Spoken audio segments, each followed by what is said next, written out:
Folks, I want you to picture something for me. It's the middle of January, snow's on the ground, or maybe just that gray, bone-cold drizzle, and every single garden plot on your street looks like a graveyard. Brown stalks, empty dirt, not a green thing in sight. Except one. Yours. Now here's the mistake near about everybody makes, and I made it myself for 20-some years before I wised up. We treat August like it's cleanup month.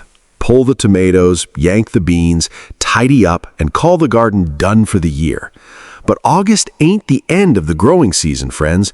It's the start of a whole second one. And if you skip it, you're leaving free food sitting right there in the dirt. Today, I'm handing you 9 things to get in the ground this month for a winter harvest.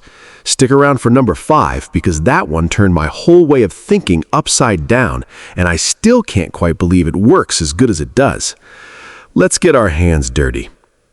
Hey there, I'm glad you're here. This is Garden Wisdom, and if you're new around these parts, I've been growing food out my own back door for longer than I care to admit. Every week, I put out something to help you get more out of the dirt you already got. So if that sounds like your kind of thing, stick that subscribe button. It means a lot to an old fella like me. Now, let's talk about why August is secretly the best month of the whole year to plant.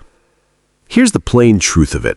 Right about now, your summer crops are petering out.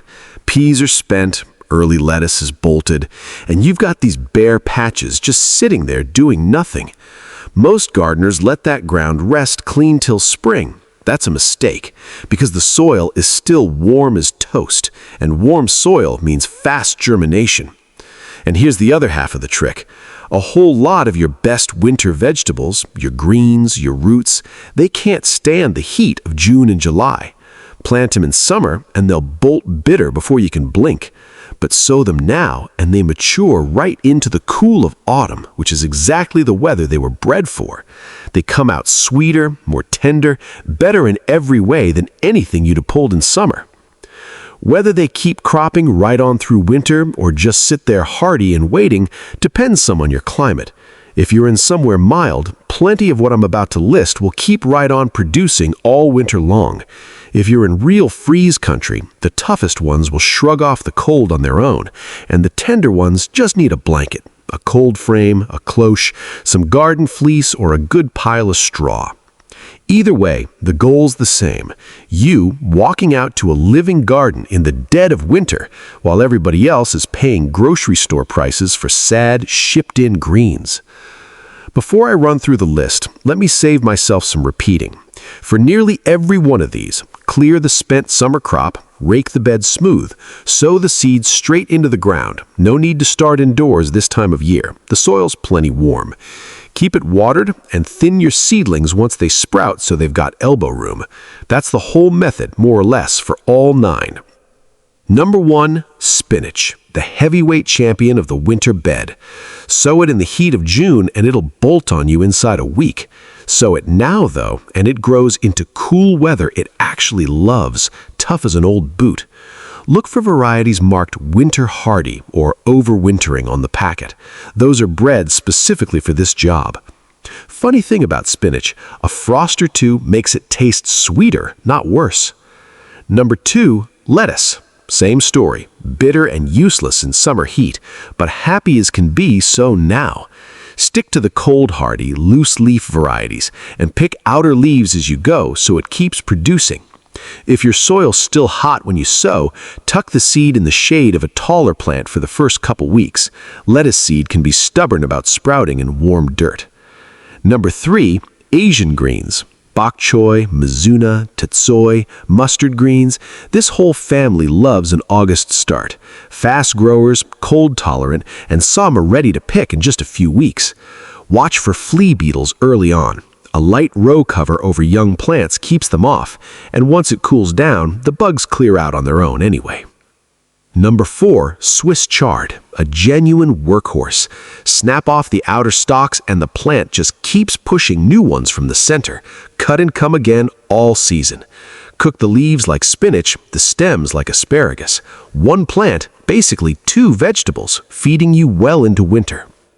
Number 5, carrots. the one that changed my mind. I'll be honest with you, the first time somebody told me to sow carrots in August, I about laughed. My whole life I figured carrots were strictly a spring crop. But here's what happens. Sow them now, let them grow through the cooling weather, and when that first frost hits, the plant converts its own starch into sugar to protect itself from freezing. That means your winter carrots come out noticeably sweeter than anything you'd have pulled in July. And the real magic? You can leave them right in the ground. Pile straw over the row to keep the soil from freezing solid, and just pull carrots fresh all winter, like your garden's got its own root cellar built in. Number 6, turnips. Fast, honest, old-fashioned. Ready in about 6 weeks, and you get 2 harvests off one plant, the root down below and the greens up top, which cook down just as well as any other leafy vegetable. Pull them young, about the size of a golf ball to a tennis ball. Let them get too big and they turn woody. Number 7, beetroot. Ready in around 2 months, sweeter after a chill, just like the carrots, and again, root and greens both edible. Beets don't like being transplanted, so sow them right where you want them to stay. In mild climates, leave them in the ground under straw and dig as needed. In colder spots, lift them before the ground freezes and store in a box of damp sand. Number 8, bunching spring onions. These aren't for eating right away. They're for carrying you through the hungry gap in late winter and early spring, when stored food's running low and nothing new has come in yet. Choose a hardy, overwintering variety. They'll sit tough through the cold, then take off the moment things warm up, giving you a harvest weeks ahead of everything else. Number 9, corn salad, also called mosh or lamb's lettuce. The toughest little salad green there is, bar none. It forms tender rosettes and will crop straight through frost and snow when nothing else fresh is left to pick. It asks for almost nothing, and if you let a few plants go to seed in spring, it'll reseed itself year after year. Plant it once, and you're basically set for life. A few things that'll make the difference between a good and a great winter harvest. Sow early in the month if you can. Every warm day counts before the cold slows growth to a crawl, especially for your carrots and beets. Keep the seed bed consistently damp, since August soil runs hot and dry, and these seeds don't like that. A little afternoon shade helps a lot during a heat spell. As real cold sets in, protect your tender crops with a cloche, a cold frame, some fleece over hoops, or a thick straw mulch on your roots. And remember, frost is your friend here. Carrots, spinach, chard, they all sweeten up after a good hard chill. Here's the piece that ties it all together, and it's worth understanding. As fall wears on, days get shorter, and shorter days mean slower growth. There's a stretch in deep winter, under roughly 10 hours of daylight, where plants basically pause growing altogether. That's exactly why sowing early in August matters so much. You want these crops mostly grown up before the light fades, so they can just hold steady through the dark months while you harvest off what's already there. And don't forget, every bit of this works in containers, raised beds, right on a patio. A cold frame or even a cheap unheated tunnel is a winter gardener's best friend.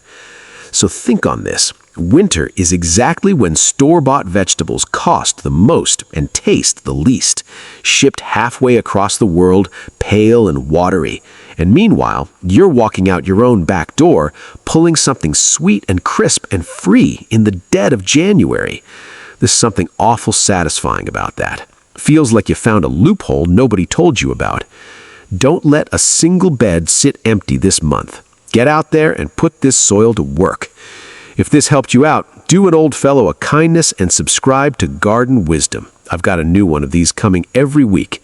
And your future self, standing out in that cold January garden with an armful of fresh food, that fella's going to thank you. I'll see you in the next one.